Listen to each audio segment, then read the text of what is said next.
My sister leaned into the mic and fired me in front of 250 guests, laughing as security grabbed my arms. It was the ultimate public execution. But as I walked out, I whispered, "Tell Mom the board meets in 3 hours."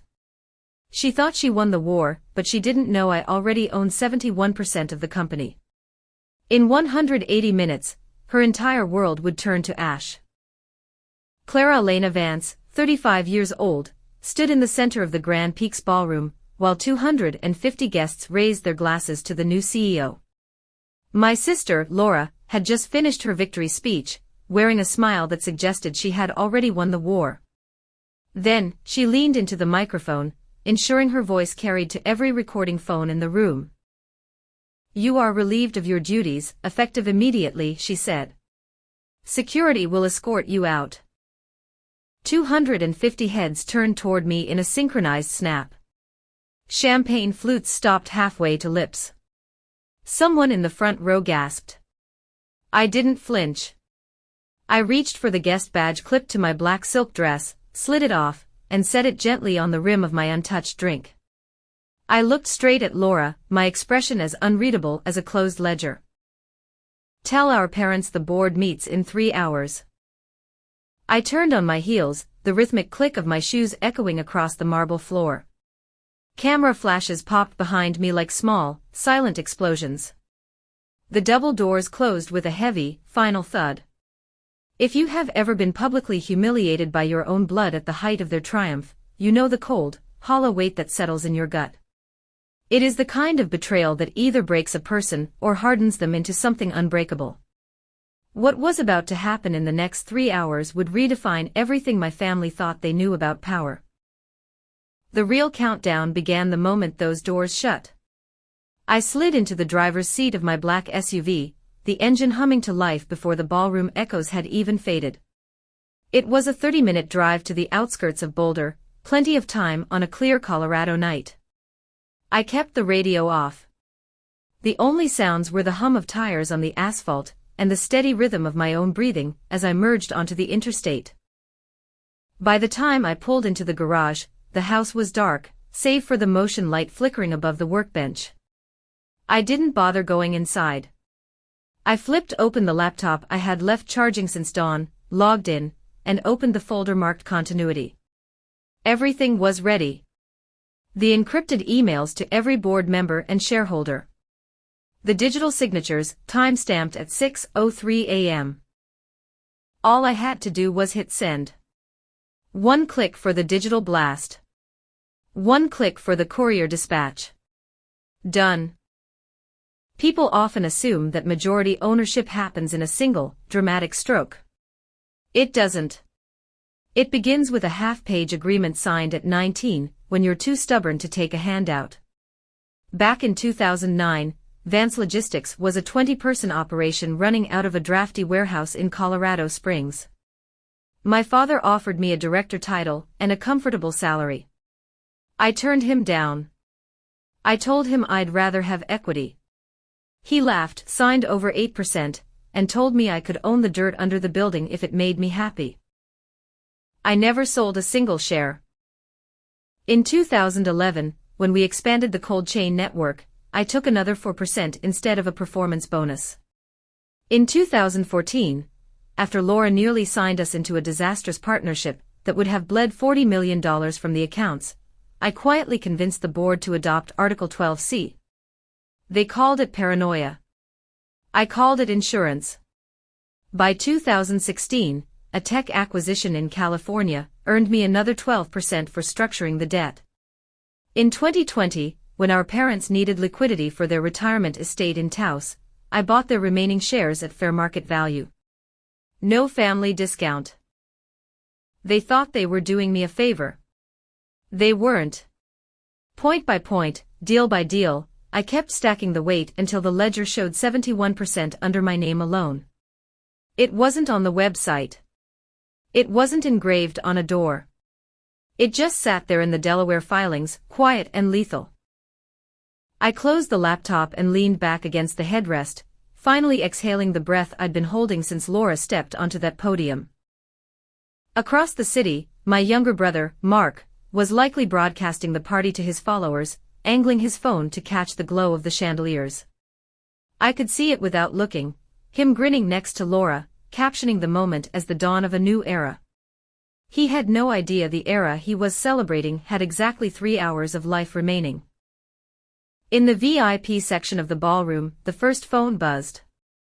Arthur Sterling, the silver-haired attorney who had handled every Vance contract since 1997, felt the vibration against his chest while reaching for a bite of salmon. One glance at the screen turned his face the color of ash. He rose so abruptly his chair screeched against the marble, cutting through the music of the string quartet. Without a word of apology, he seized my father's elbow and my mother's wrist, steering them toward the nearest service door. The narrow hallway smelled of catering trays and expensive perfume. Arthur swiped a key card, locked the door behind them, and handed my father his phone as if it were a live grenade. My father took it with trembling hands. He read the cover page once, blinked, and read it again. His eyes locked on the one paragraph that mattered, Article 12C, the Emergency Continuity Clause. It had been drafted in the wake of Laura's last major failure, the one that almost cost us the company. The board had dismissed it as a formality. My father had signed the amendment years ago while half watching a Broncos game on the office television, never bothering to read past the header. He read every word now, his lips moving silently. When he reached the line stating that any unilateral termination of an executive by a non-equity appointee triggered an immediate suspension of all authority and reverted total control to the majority shareholder, the air left his lungs in a long, slow collapse. His shoulders slumped as if his skeleton had suddenly turned to lead. My mother leaned over his arm, catching sight of my electronic signature at the bottom of the document. The tears started before she reached the end of the second sentence, not a dramatic sob, but a silent, unstoppable stream that ruined her makeup. She pressed a linen napkin to her mouth to stifle the sound. "Rick, this is live," Arthur whispered, his voice barely audible. "Time-stamped at 6:03 this morning. Every board member just received the same packet. We are inside the 3-hour window. There is no way to stop this." My father looked up, his eyes glassy and unfocused. "She doesn't know yet," he managed to say. "Not yet," Arthur confirmed. "She's still out there cutting the cake." My father read every word now, his lips moving without sound. When he reached the line stating that any unilateral termination of an executive by a non-equity appointee instantly suspended all authority and reverted control to the majority shareholder, the air left his lungs in one slow, agonizing collapse. His shoulders slumped as if invisible strings had been severed. My mother leaned over his arm, her eyes catching my electronic signature at the bottom of the page. The tears started before she reached the end of the second sentence, not a dramatic sob, but silent, heavy streams that carved black tracks through her makeup.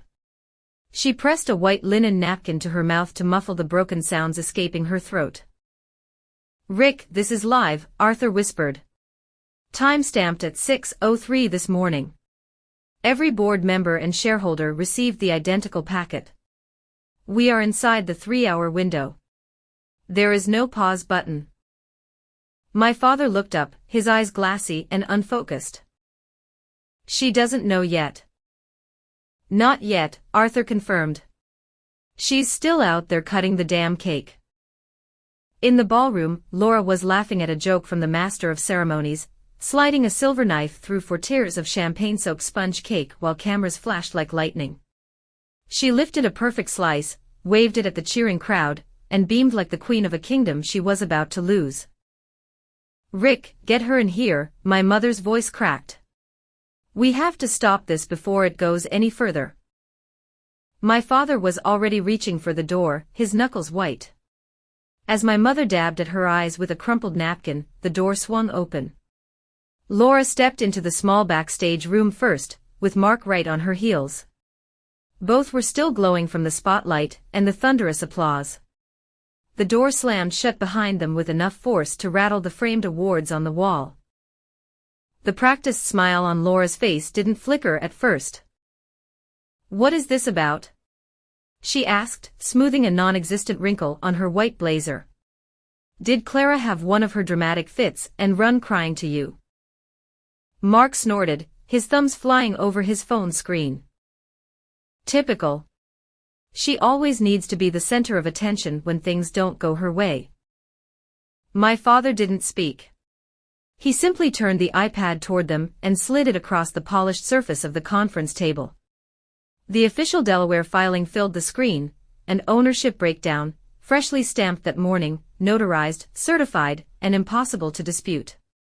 A bold 71% sat under a single line, Clara Elena Vance. Laura's eyes locked on the number. Her perfectly painted lips parted, but no sound came out. The confidence drained from her face in slow motion, replaced by a hollow shock. Mark leaned over her shoulder, expecting a joke or a glitch. When the same figure stared back at him, his smirk vanished as if someone had flipped a switch. This has to be fake, Laura finally whispered, her voice thin and razor-sharp. Some cheap trick. She can't possibly own. It's real, Arthur interrupted, his voice flat and professional, the tone he used for depositions. State stamped at 8:47 this morning. You triggered the exact clause she authored the day you tried to sign that $42 million disaster on the coast. Laura's manicured fingers snatched her phone from her clutch, her thumb stabbing at my contact. Straight to voicemail. She tried again, more frantically this time. The same cold, automated greeting met her. She had been blocked since sunrise, and the realization hit her like a physical blow. This is insane, she hissed, spinning toward our father so fast her blazer flared. You let her do this. You let her hide this from all of us. My father's face had turned to granite, his jaw locked. I signed what was put in front of me every quarter, he said, his voice hard. The same as you do. Without ever reading past the first paragraph. Mark finally found his voice, though it cracked like a teenager's. We can still fix this. Call the emergency council. File for an injunction. Anything. Arthur shook his head, a slow and final gesture. You have less than 3 hours before the mandatory meeting is called. After that, the vote is binding under majority control. No court in this state moves faster than 71%. Laura's breathing turned shallow and rapid. She looked from the iPad to our mother's tear-stained face, then to our father's clenched fists, searching for an ally, a lifeline, a way out. The room seemed to shrink around her with every frantic glance. She wouldn't do this, Laura said, her voice breaking. She wouldn't destroy her own family over petty revenge. My father met her eyes without blinking. You destroyed any chance of mercy when you humiliated her in front of 250 people who used to work for her. Silence swallowed the remaining oxygen in the room. Laura stood frozen, staring at the glowing screen as the truth sank in like ice water. Mark kept refreshing his phone, his thumb shaking, hoping for a miracle that would never arrive. You destroyed any chance of mercy when you humiliated her in front of 200 people who used to respect her. Silence swallowed the remaining oxygen in the room. Laura stood frozen, her gaze fixed on the glowing screen as the truth sank in like ice water. Mark kept refreshing his phone, his thumb trembling, waiting for a miracle that would never come. While Laura stared at the screen, every board member's phone in the ballroom began to vibrate in unison. The first to feel it was Julian Thorne, the board chairman. His fork hovered halfway to his mouth when his screen lit up with an encrypted attachment. The subject line was a bold, crimson warning: Emergency Shareholder Meeting Article 12C activated. Julian's jaw tightened.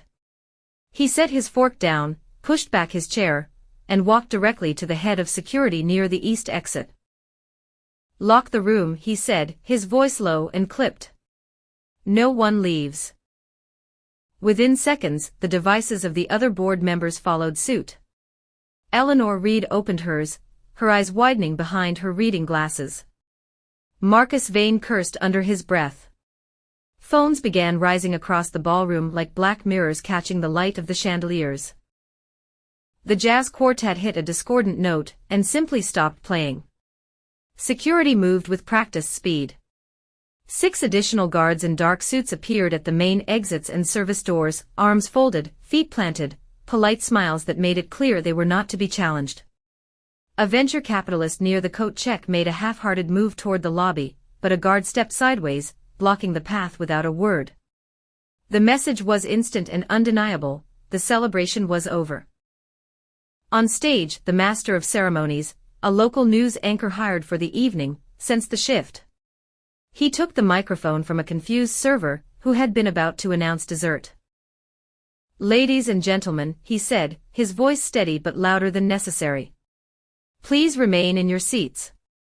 We will have a brief, unscheduled announcement from the majority shareholder in just a moment. Thank you for your patience."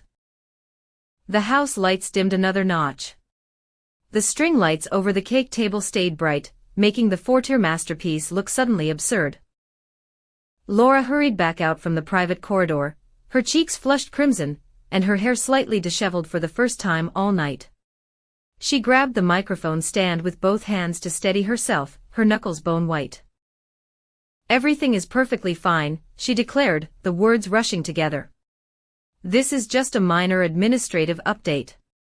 Please, everyone, stay calm and enjoy the rest of the evening." Her right hand trembled so violently that the microphone squealed with feedback. A ripple of nervous laughter floated up from the back tables, then died quickly. No one was buying the act anymore. Mark appeared at the edge of the stage, trying to look casual as he slid along the velvet wall toward the service exit, his phone pressed tight to his ear. He made it 3 steps before a guard materialized in front of him, shook his head once, and pointed back toward the floor. Mark froze, trapped between the guard and 200 staring faces. The temperature in the room seemed to drop 10 degrees in a minute. Champagne lost its bubbles in untouched flutes. The wait staff stood mid-step with silver trays of sweets. Phones kept lighting up with the same document, the same ownership table, and the same name in bold at the very top. A woman at a center table gasped loud enough for half the room to hear. Her husband tilted his screen so she could read. The realization spread outward like a wave. Someone whispered the number, 71%, and it traveled faster than the document itself. Laura tried again, forcing a painted-on smile. "Really, everyone, there is absolutely nothing to worry about. We'll be back to celebrating in just a moment. Please stay seated." Her voice cracked on the last word. The microphone squealed again. No one clapped. The musicians stayed silent, their instruments resting on their knees. The MC returned to the stage, gently but firmly taking the microphone from Laura's shaking fingers. "Once again, please remain in your seats. The majority shareholder is on site, and will address the room directly." Laura's grip slipped completely. The microphone stand wobbled. Mark stood pinned against the wall, his face drained of color. As the stage lights dimmed for the final act, the main doors swung open. I walked straight down the center aisle in a simple black sheath dress, my laptop tucked under one arm. My heels were silent on the thick carpet. There was no entourage, no dramatic music, and no security flanking me, just the soft click of the double doors closing behind my back and the sudden, heavy hush that swallowed the room. 250 faces tracked my path, as if I were the only moving thing in the world. I stepped onto the low stage, placed the laptop on the podium Laura had abandoned minutes earlier, and opened it. The 60-foot screen behind me flared to life, displaying the secure voting portal I had personally coded and tested over 3 sleepless nights years ago. The interface was clean, brutal, and impossible to breach. "Good evening," I said into the microphone, letting my voice carry without effort. "My name is Clara Elena Vance. Under Article 12C of the shareholder agreement, I am calling an emergency meeting, effective immediately. Every registered voter in this room should already have the link on their device." A wave of phones rose like a dark tide. Fingers started tapping. Julian Thorne, chairman for the last 12 years, rose from the front row without hesitation. He climbed the side steps, took his position beside me, and adjusted his glasses. He had seen the packet an hour ago, he already knew the script. Motion on the floor, Julian announced, his voice steady and formal. Immediate rescission of the appointments of Laura Vance as Chief Executive Officer and Mark Vance as Vice President of Operations. The majority shareholder has proposed. Do I have a second? Eleanor Reed stood first, her pearl necklace catching the spotlight. Second. Marcus Vane was right behind her. Second. 3 more board members rose in quick succession. The chain was unbreakable. The voting app went live. Green for yes, red for no. Percentages ticked upward in real time on the massive screen, glowing bright against the dimmed house lights. Laura bolted from the wings, her heels skidding on the wood. This is insane, she shouted. You cannot hold a meeting in the middle of. Julian lifted one hand, calm but absolute. The chair recognizes only registered voters at this time. She froze mid-step, her mouth open, realizing that for the first time in her life, no one was listening. Mark tried to intervene from the side aisle, his voice cracking. Clara, come on. We're family. You're seriously doing this here. Now? I didn't spare him a glance. I watched the numbers instead. 58% green. 61. 64. Small shareholders, the logistics managers who had earned fractional equity over decades, the mid-level engineers who had taken stock instead of raises, tapped yes without hesitation. They remembered who had fought for their bonuses when Laura wanted to cut costs. They remembered who had stayed late to rewrite the recovery protocols after the flood threat. 67%. Long-term institutional investors, who had watched me turn down flashier titles in favor of deeper ownership, didn't even blink. Their votes locked in within seconds. 69%. Julian, shut this down. Laura cried, her voice desperate. She's bluffing. Julian didn't flinch. 70% achieved. Motion threshold met. 71% snapped into place and froze, a solid, unyielding wall of green across the entire screen. Julian turned to the room. Motion carries by majority shareholder authority. Appointments are rescinded. All executive privileges revoked. Meeting adjourned. The final tally stayed lit for 5 full seconds, burning itself into every retina in the ballroom. A collective exhale rippled through the crowd. Someone dropped a fork, the clatter sounded like a gunshot in the silence. Laura stared at the numbers as if she could will them to change. Her lips moved, but no sound came out. Mark's phone slipped from his fingers and hit the marble with a sharp crack that echoed under the chandeliers. I closed the laptop with a soft snap. When the last hand dropped and the result remained fixed on the screen, Julian's voice cut through the stunned silence like a blade through silk. The motion is adopted. Laura Vance and Mark Vance are hereby relieved of all executive duties and titles, effective immediately. The words hung in the air, heavy and final. Laura lunged toward the edge of the stage, her heels scraping the polished wood. You can't do this, she screamed. This is my company. Our family's legacy. I didn't raise my voice. I turned the laptop screen toward the projector feed, clicking to the next slide with a deliberate motion. The large display behind us shifted, illuminating the entire ballroom in cold, clinical blue light. I just did, I said. And to ensure a smooth transition, there are additional measures in place. The slide filled with the pre-signed addendum I had prepared at dawn, every line reviewed by outside counsel. It outlined the immediate activation of a 10-year non-compete clause, barring both of them from any role in the logistics or supply chain sector nationwide. No consulting gigs, no board seats at competitors, no advisory whispers to the clients we had built together.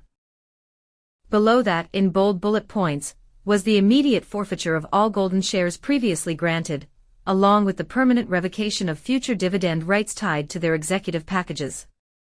Those shares weren't just paper, they were the safety net Laura had cashed in for her summer estates, and the buffer Mark used to fund his collection of vintage imports. Gone in a single click. Laura's eyes scanned the text line by line, her lips parting as the weight of the implications finally took hold. The color drained from her face until she looked like a ghost under the harsh glare of the spotlights. Mark, standing just behind her, clutched the edge of the podium so hard his knuckles turned gray. He looked as though he might actually be sick right there on the Persian rug. "Security," I said quietly into my lapel mic, my tone even, almost bored. 4 guards materialized from the wings, moving with the practiced efficiency of men trained for exactly this kind of corporate theater. 2 positioned themselves beside Laura, taking her by the elbows, gentle but unyielding, like escorts at a black tie event gone wrong. The other 2 did the same with Mark, one hand light on his shoulder, the other ready at his back. My sister twisted against their hold, her white blazer riding up as her voice rose in pitch. "Dad. Mom. Do something. Tell them to stop." Our father stood rooted beside our mother near the front row.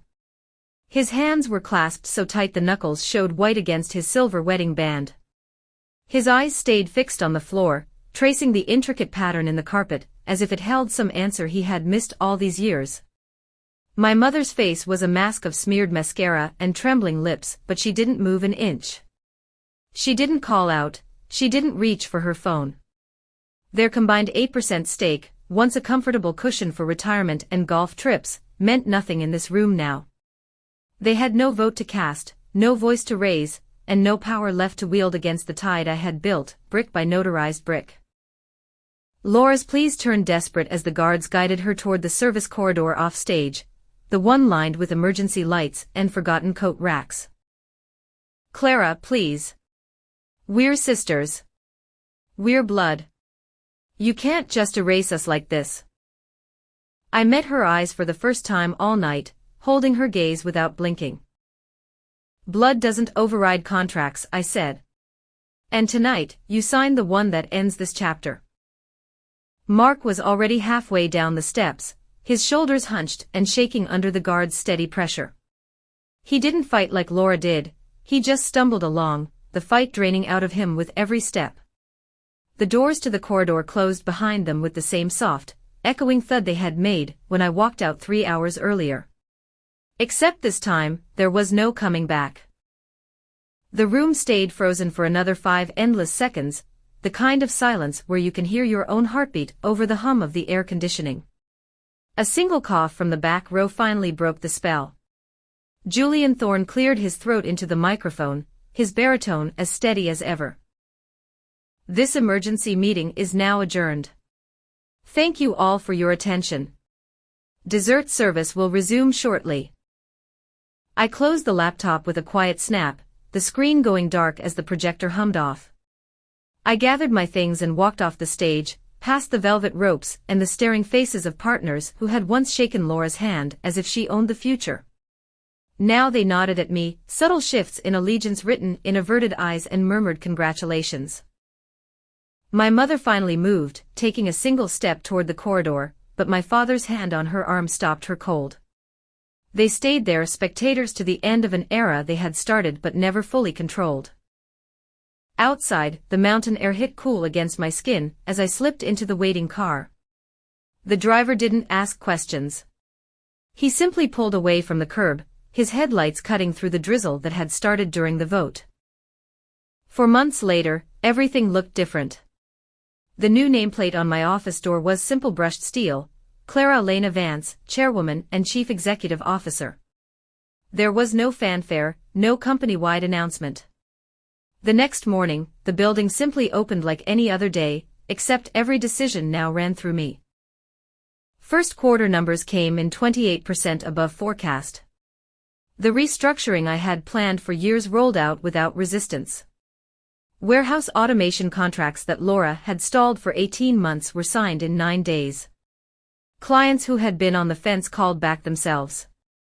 Stability, it turns out, sells. Laura listed her lakefront property 3 weeks after the gala.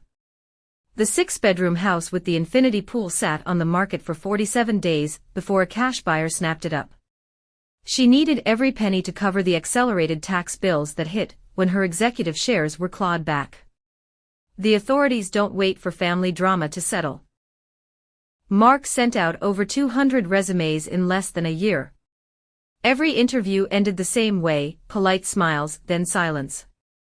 The non-compete was airtight and a matter of public record. No one in the logistics sector would touch him. He finally took a commission-only sales job at a dealership in a small town north of the city, wearing the same tired blazer he had worn the night he lost everything. Our father put the family home up for sale in October. My mother refused to stay in the city after the gala photos hit the local society pages. They closed on a 2-bedroom condo in Naples, Florida, overlooking the Gulf. The moving trucks came on a Tuesday. I found out the same way everyone else did. The real estate listing went live. There was no goodbye dinner, no phone call, just a forwarded change of address form from the post office. The first text from Laura came 2 weeks after the vote. A single line, "I'm sorry." I deleted it. The second came a month later, longer, explaining, pleading. Deleted.